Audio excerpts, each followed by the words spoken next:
secrets we tell each other, they come out one at a time as they fall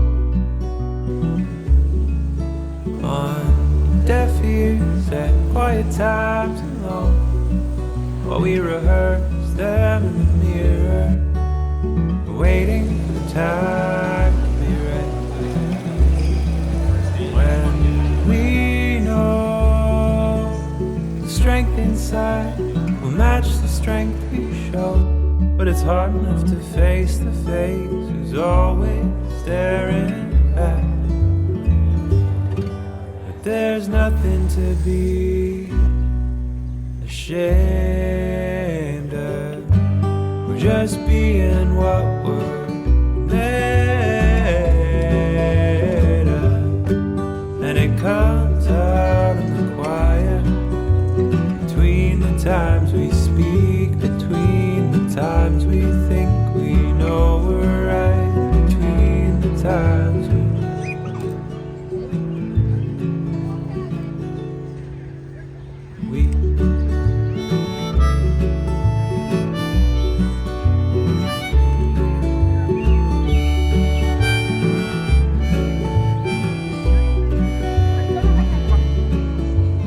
constantly checking if what we're about to say is really what it's worth.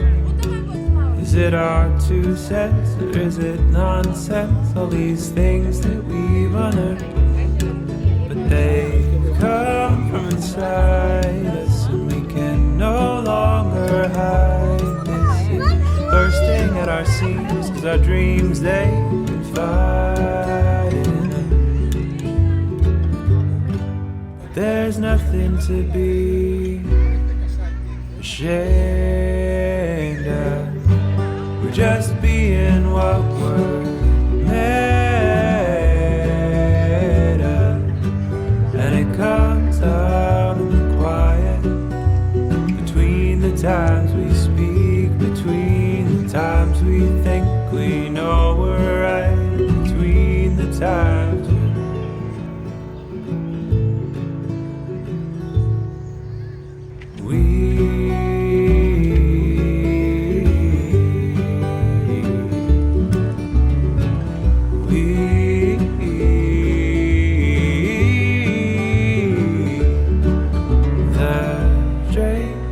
away as I float off it, as I reach that space in my brain, just searching for the last part of me, and it might still be the same as I'm thinking of what we might have to go through. I come back down and I almost drown, and that's what you come home.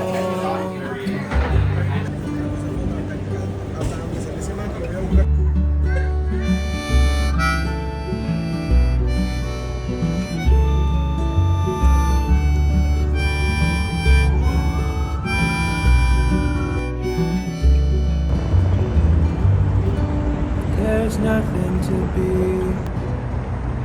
ashamed of, just being what we're made of, and it comes out in the quiet, between the times we speak, between the times we think we know we're right, and between the times we're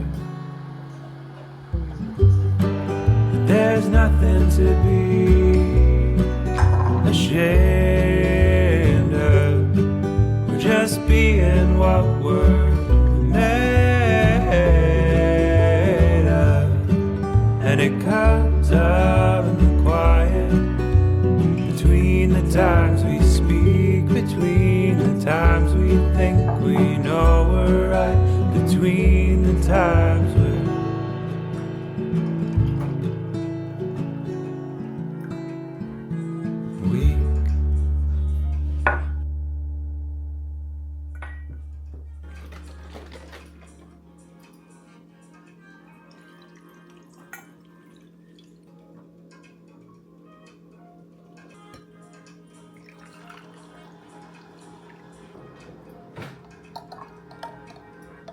S at the end of feuille is definitely silent.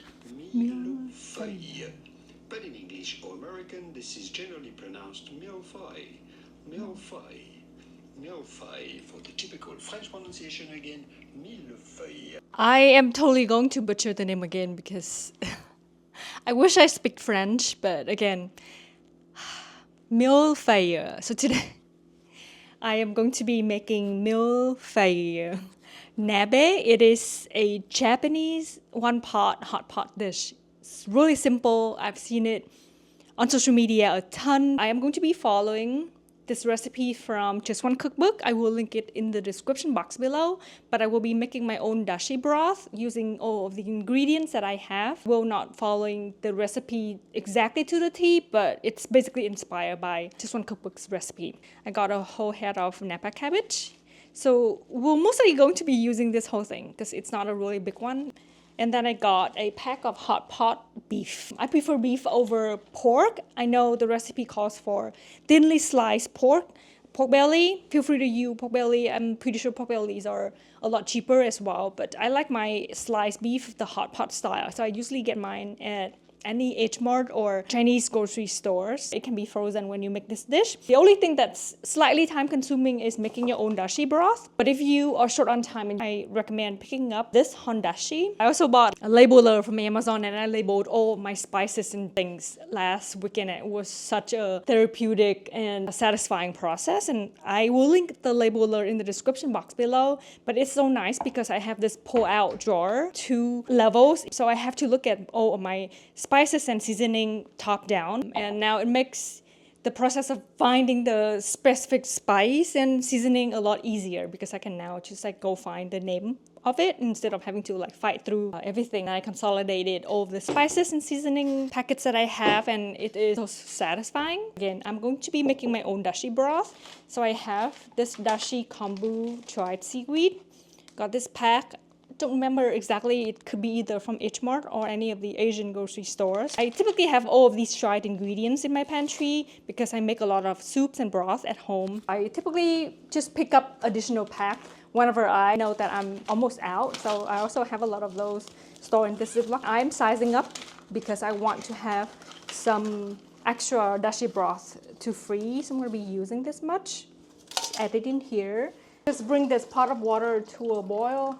And then in there, I will also be adding these dried anchovies. This is from a Korean brand. I got these from H Mart. My dashi broth is a mix between Korean and Japanese. 2, 4, 6, 8, 10 anchovies. And what I usually do is I open up the head to remove the head and the gut, because these will make your broth very bitter. So you don't want this. The bone you can keep. So remove the head and the black gut. And that's all you need to do.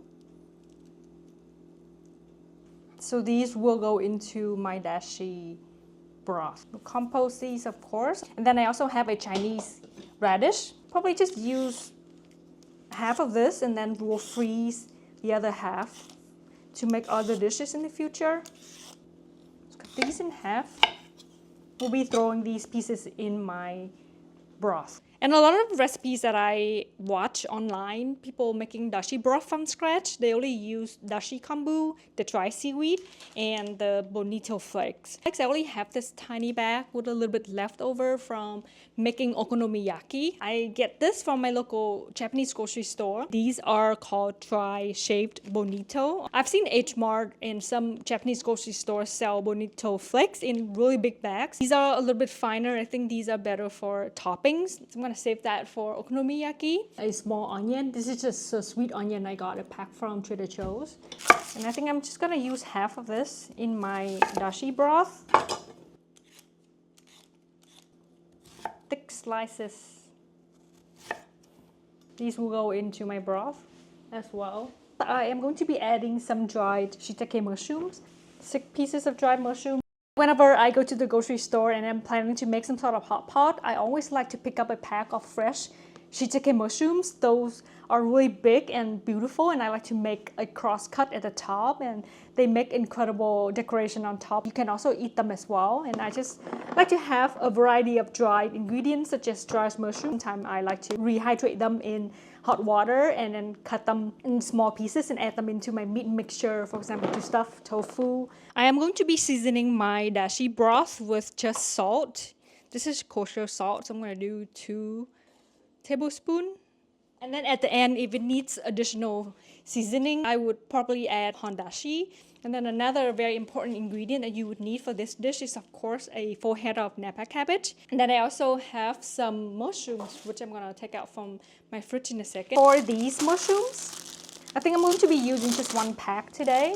And with these, you don't really have to soak them or anything. You can just rinse them under cold water, remove most of the roots, of course compost the root parts, and then with this I would just rinse them under cold water, let them dry, and they should be ready to eat right away. Okay, these are about to go bad, so I've got to make sure to use it all by today. So I got 2 packs of these watercress. Watercress are such underrated vegetable. They are great to use as one of the hot pot toppings, vegetable topping. It doesn't take too long to cook, and I like that it has this slightly bitter flavor, slightly crunchy texture, and it's really good. I like to pick watercress up and probably like 2 or 3 packs and then stir fry it with garlic and some beef if I have frozen beef in the freezer. Makes it really great stir fry dish. I tend to buy a lot of stuff and have it in the fridge, and then I forget what I have, and then they go bad.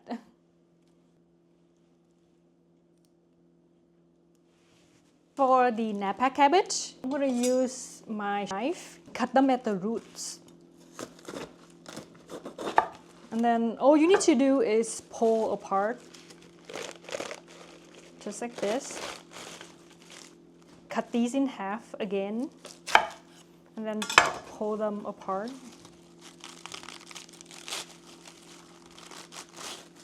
By keeping the Napa cabbage like this, keeping the root part, it will help the layers to stay in place. I'm going to be soaking the Napa cabbage leaf in cold water for a few minutes so then they can, help rehydrate them a little bit, and then making sure that I don't have any loose dirt in between each leaf.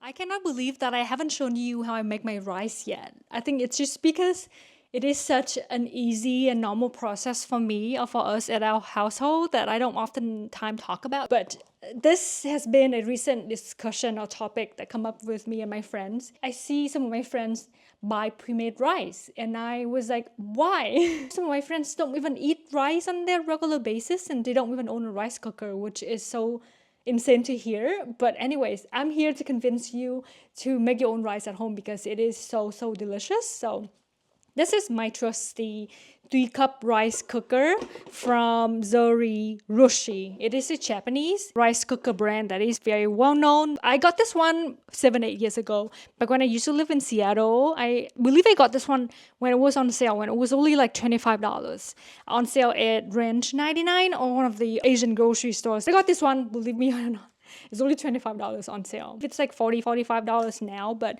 get this, if you have a small household, or if you just cook for yourself, or if you just cook for you and your partner, 2-3 people household, this is perfect. Again, it makes about 3 cups of rice, and it doesn't really take a lot of time to cook at all. 15-20 minutes and you have your rice. I talked to my friends and they use those fancy Zori Rushi rice cookers, and those tend to turn the rice into mush, and they take a long time, like an hour or so, something crazy. Just get the small one. It is so quick and easy. So that is my rice cooker. I will link it in the description box below. Anyways, I was just in Flushing last weekend. Was on my way to get my noodle for lunch, and then I saw they were opening a 99 Ranch in Flushing.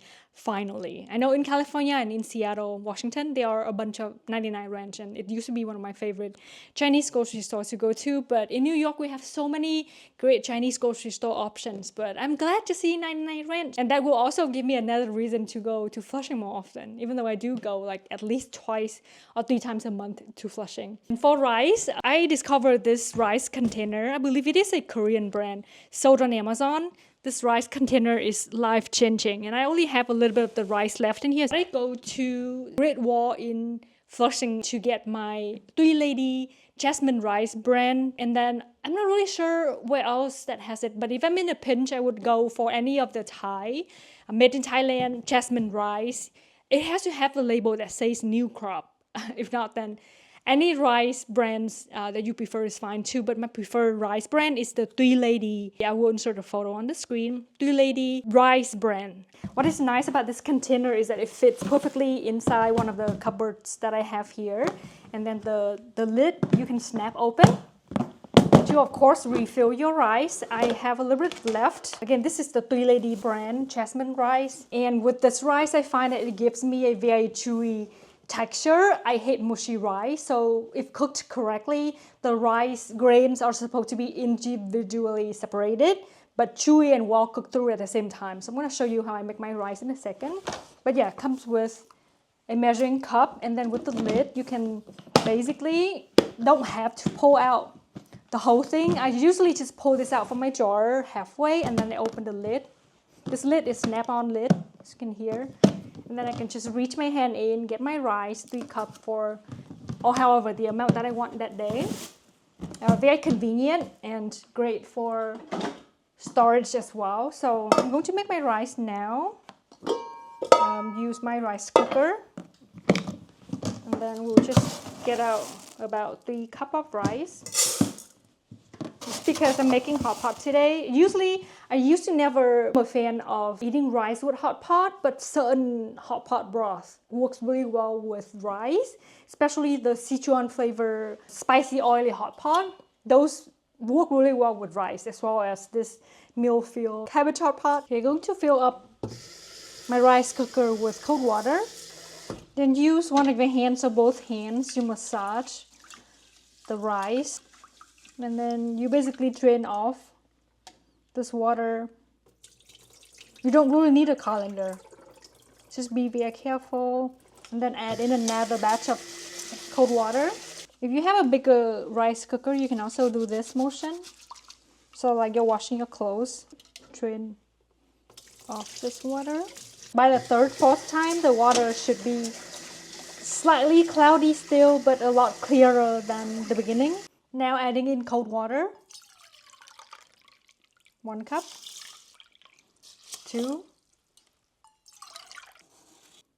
3 cups of rice to 1/4 of a cup of water is the right amount. I'm going to be cooking my rice. Make sure that you press the button on your rice cooker to start cooking.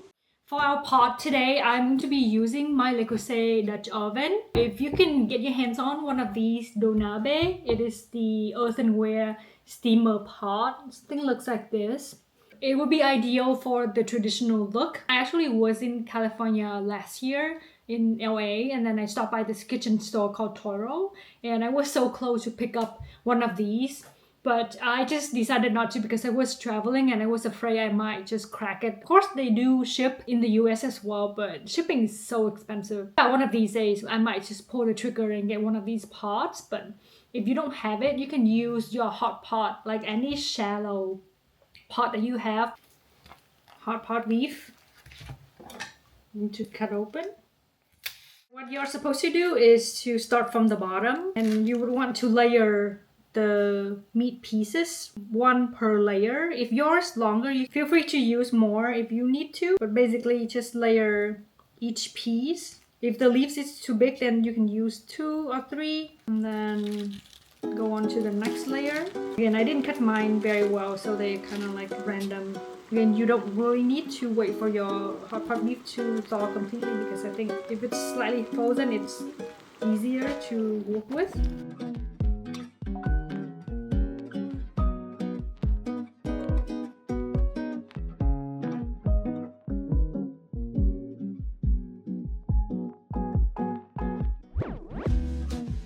Cut this off, say about a finger length long, and then immediately place this inside your pot. Do the same thing.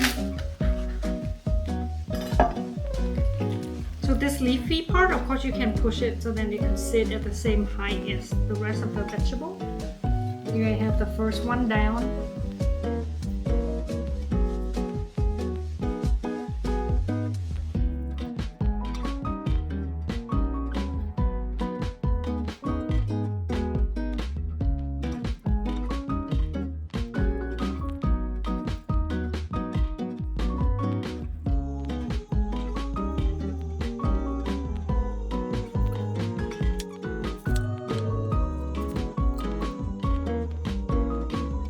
You do want to make sure that you nestle each layer in very tightly. I think I did cut mine a little bit too tall. So basically just find any loose spot and you can stick this in. What I like to do with these enoki mushroom is use the leftover leaf, and I just make little bundle and I roll my leaf around it. Makes it a perfect bite-sized portion. When it's cooked, you can just basically pick this part up with your chopstick, dip into your dipping sauce, and you have a bite-sized mushroom with beef.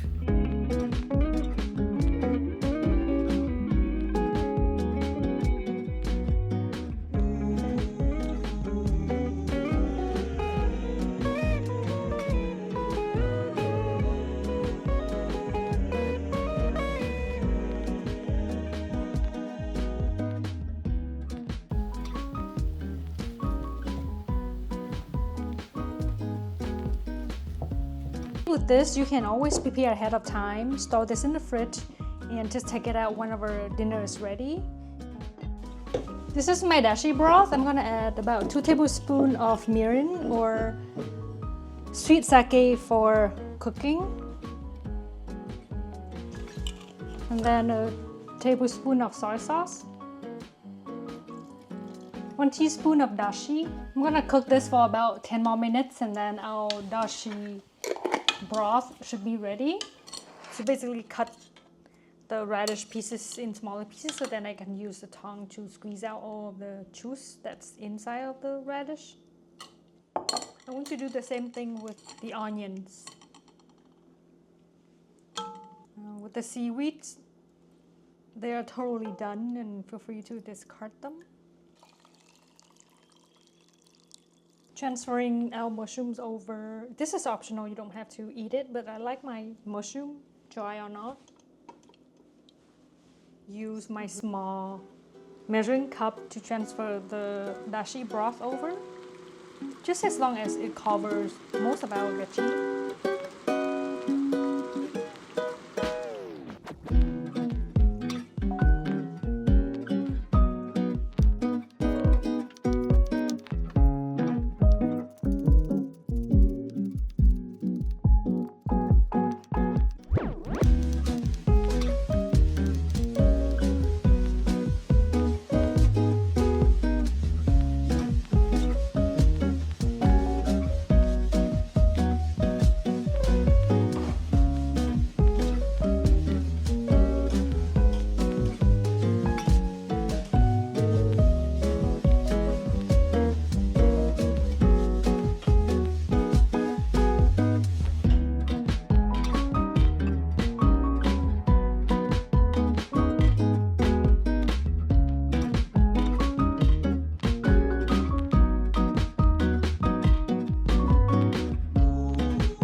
Today I stopped by Outline to pick up their latest catalog.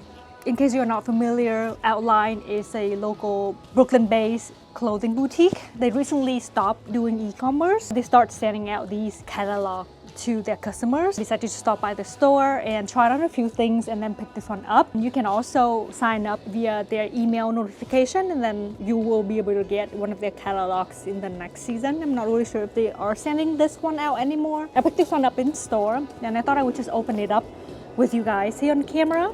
They carry a lot of my favorite clothing brands and designers, such as Trieu, La Mer, Our Legacy, Orly, Floor. I did try on 4 tank tops from Floor, and I fell in love with the red V-neck one.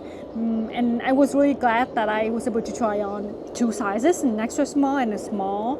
And they priced those tank tops a lot better than what I see on especially like Essence. I fell in love with the V-neck one, but I wanted the navy black or white tank top. They only had the red one in store, so I decided not to go for it, even though I was so close to just buy it, because I've incorporated a lot of red colors into my wardrobe lately, so I don't really mind. I think I could rock that red color because it's a really good red color. It's similar to this red actually. It's just because I wanted, you know, a navy, a black or a white tank top, because of course those colors are a lot easier to style and a lot more versatile. Yeah, if you're ever in Brooklyn, I highly recommend stopping by Outline, because I think their clothing selection and shoes, bags, accessories are really top tier. Just so cute and very much my style. So you open it up, there's a page where you can take notes of like wish list items, I would say.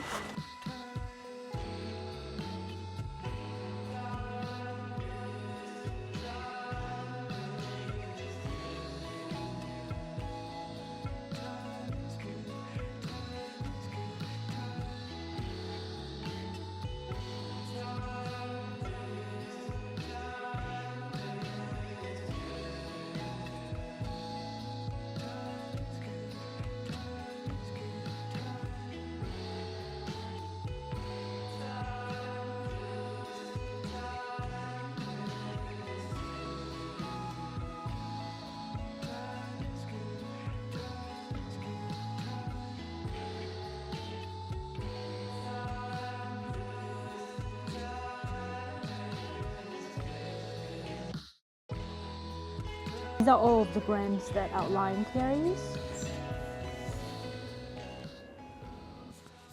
As you can see, that some of my radish plants have already sprouted and they are growing nicely. I'm wondering if I should transfer them to my bigger planter that I have over there, because they are definitely not growing straight. It's because we've been having so much rain for the past couple of days. I was so worried that I was so close to having to bring all my plants indoor, because my plants cannot withstand this much rain, and I indeed killed some of my very big cacti over the years because I forgot to bring my plants inside and I was out of town. Let's jump into the unboxing portion. This first box, this brand that reached out to me on Instagram. It's so cute because they both show up in blue boxes. Very into pale sky blue lately. This one is from Belief. It just launched Aqua Bomb Korean Sun Care. I love Korean skincare products, especially when it comes to sunscreen and SPF products. Aqua Bomb Glow Sun Stick, broad spectrum SPF 50 sunscreen. So it's like a roll-on stick. It looks kind of clear with sort of like bronze glitters.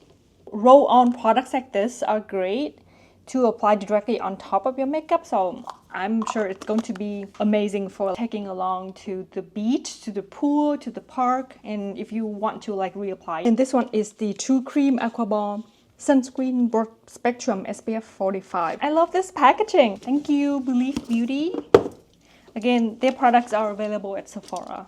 So next box, Estura. They sent over this amazing clear pouch. How perfect, because this is going to be so handy for, again, for my travel. And I love clear bags like this. You know, I can be able to hold a lot of my skincare products without worrying about the fact that they will spill out. Adobe Barrier 365 Cream Mist with ceramide, high concentration to enhance the skin barrier. Visibly improves skin redness with one application. Constantly cools skin temperature by 10 degrees Fahrenheit. Hydrating cream to strengthen the skin barrier. Estura Adobe Barrier Hydro Soothing Cream. And this one is a cream mist. So on days if you just want a very soothing, hydrating, cooling mist, travel-friendly little cream. Beauty reached out and wanted to send me something from the website. I had a browse, read some reviews, and I decided to go for one of their bestseller, the resurfacing compound. Beauty is founded by Tina Craig. She is behind Matte Snob. Thank you so much, Beauty. Another roll-on sunscreen stick product. This one is sent over by SoHo in exchange for content. A big fan of SoHo products. I want more sunscreen products because summer is coming up and I do have some vacation or some trips planned and I will be out in the sun all the time. So I am very excited to give this a try. It is again a clear stick that goes on pretty much like invisible. On top of your makeup, you can reapply. It's great to just bring along to the beach, to the pool, to the park, and it's so compact. I know I will love this product a lot, and thank you so much, SoHo. Next, True Botanicals reached out to me on Instagram. I'm such a big fan. Actually was sent one of their Renew oils a couple years back, and I still have that bottle of oil until this day. I don't know if it's even safe to use after so many years, but I'm nearly at the bottom, so I don't want to waste products and I still reach for it. I love using True Botanical oil before adding moisturizer onto my skin or adding on top of my moisturizer, especially bring it down all the way to my neck and décolletage, especially in the winter. And I just love the smell. And I love how it makes my skin feel. It's so hydrating. True Botanicals Renew Chibula Active Serum. So you're supposed to use this right after cleansing. Excited to add it into my spring-summer skincare routine. It's slightly cloudy and viscous. And they also sent over a facial massage tool. The branding True Botanicals at the bottom. It feels so cooling on the skin. You know, you can do this. Thank you so much to True Botanicals. So recently I was invited to join the L'Oreal Maybelline PR mailing list, and I can't say no, but I get to pick what products I want to receive, which is really nice because definitely there are some beauty product categories that I know that I won't reach for often. These are called the lifter glosses and the matching lifter liners in very wearable shades. So these are mostly like nude, clear, rosy, pinkish tones. I for sure will put away some of these products so then I can share these to my family or friends when I see them. The liner, for sure, I'm going to be using them all because I love lip liners. And then next, I think I'm going to try on the shirts that I thrifted from Beacon's Closet. And then I will share with you some travel news that I have coming up. These are the shirts that I bought from Beacon's Closet, the Park Slope location. I have never been to that location before and I didn't expect to buy anything, but to my surprise, I was able to find so many cool shirts at the men's section. The location in Bushwick is my most frequented one and I highly recommend checking out Beacon's Closet. I think because their clothing curation is very much my style and I prefer or I love the men's collection a lot. This is an Our Legacy plaid flannel shirt. Our Legacy makes shirts for both men and women, so they're unisex style. This shirt is oversized, but it's not too big or too long on me, which is so perfect. And I style the shirt with a pair of sort of like matching dark gray.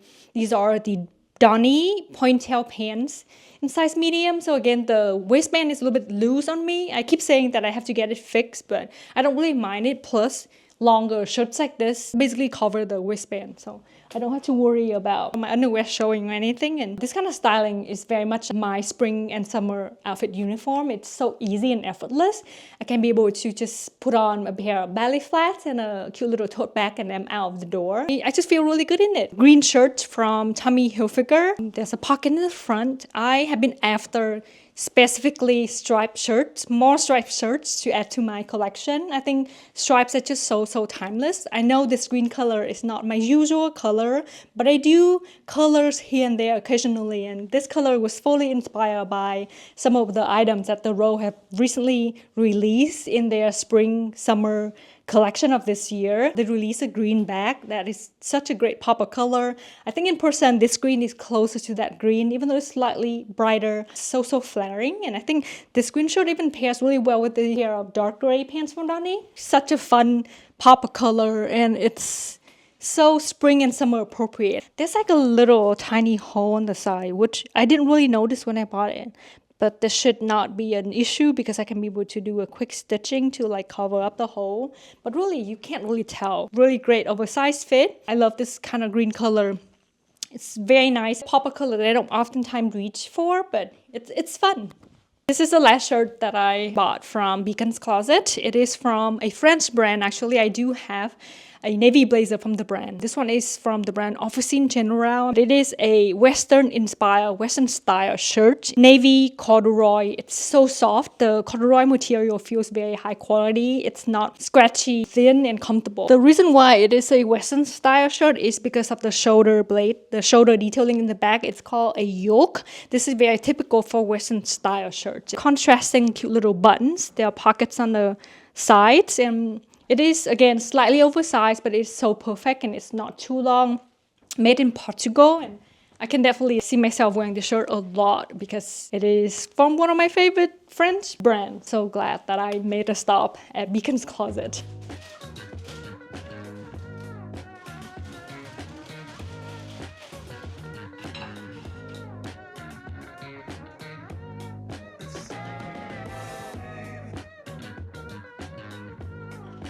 Decided on what to wear tonight for the event, but I'm going to be packing my laptop because I have to work. I have about an hour and a half to work on my laptop, so I'm just gonna pack it along with me. This is what I'm going to be wearing on the train and to a cafe. Casual enough. I think the flannel has a really good coloring. It's casual. It works well with this straw tote. Fits my laptop. So before the event, I'm gonna change out. I'm gonna throw this flannel shirt. I'm gonna go into the bag, and then I'm gonna bring my Bali leather jacket. And on my feet, I have on my loafers. These are new from Banana Republic.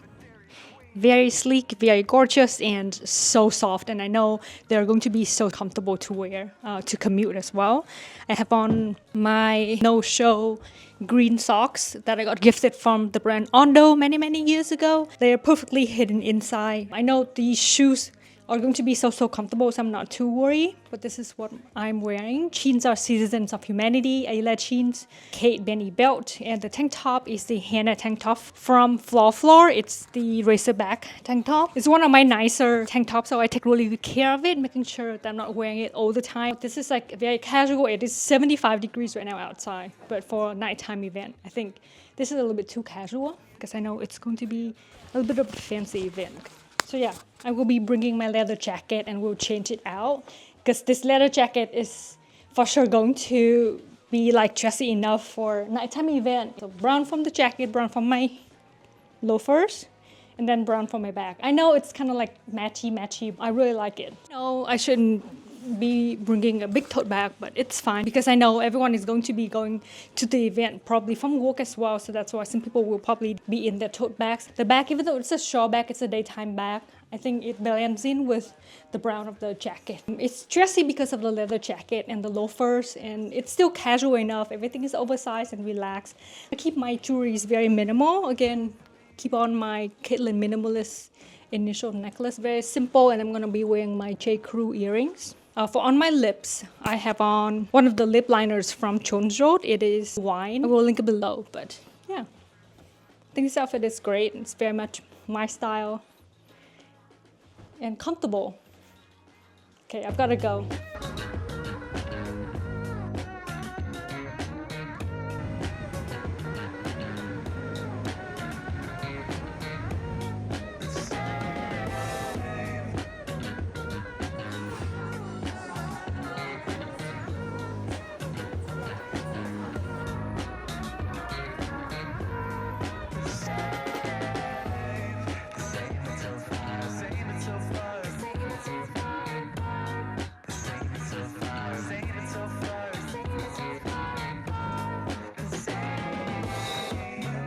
Running across a TV screen, part of the zeitgeist I've never seen. Put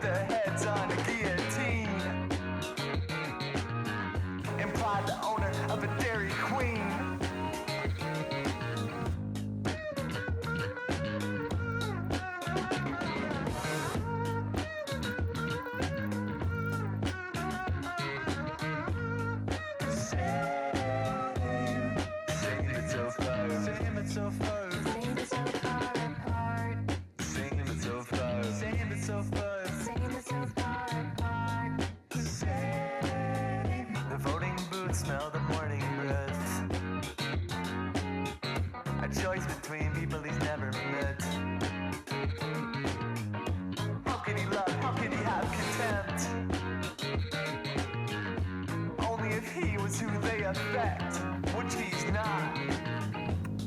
The same, it's so far. The same, it's so far. The same, it's so far. The same, it's so far. The same, it's so far. The same, it's so far. The same, it's so far. The same, it's so far. The same, it's so far. The same, it's so far. The same, it's so far. The same, it's so far. 4% of the human race. Also, this is her name. Represented by flag in space. If you subscribe to my newsletter and list, you would probably know where I'm heading to, but at the end of this month, I will be spending a week in California, specifically Los Angeles.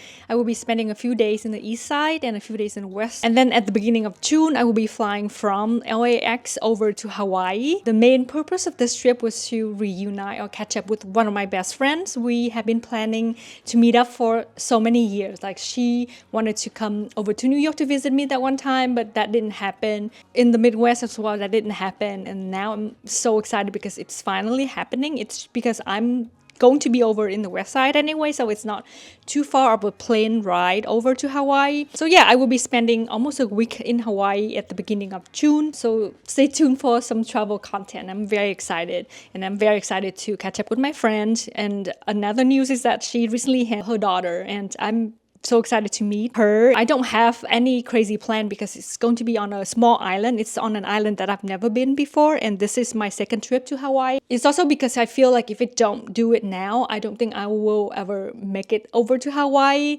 in at least a couple more years. So this is just perfect timing, and it ends up working out, and she has an extra room that I can stay with, just keeping it really chill. I do have a few trails that I want to hit, and then we'll be probably spending a lot of time at the beach and just live that Hawaii chill living kind of lifestyle, which I really love. Like my first Hawaii trip that I did a couple years ago, it was so strange because I spent a week there, and there's just something about that slow living lifestyle that immediately puts your mind and your body to rest that I felt like so relaxed. And it's just an amazing feeling, especially when you're surrounded by the oceans and you get sunny days pretty much all the time, and the food and the fruits are so delicious and abundant. And I just love Hawaii so much, and I cannot wait to just take a couple days off. And in terms of vlogging schedule, I will try my best to pre-film some content, so the life in New York City vlog series will continue, but I think I will have to separate the travel portion. But let me know if you prefer separate travel vlogs. I don't think it makes a lot of sense if I squeeze in travel content and categorize it or put it in like the life in New York City vlog. Would you prefer separate travel vlogs? I'll leave the comment below. I hope that you've enjoyed this week's video. If you are interested in any of the products that I talk about in this video, links are always in the description box below. Don't forget to check my Shopify, my LTK, but if not, leave me a comment if you have any questions or DM me on Instagram. Thank you so much for watching, and I will see you next week. Bye!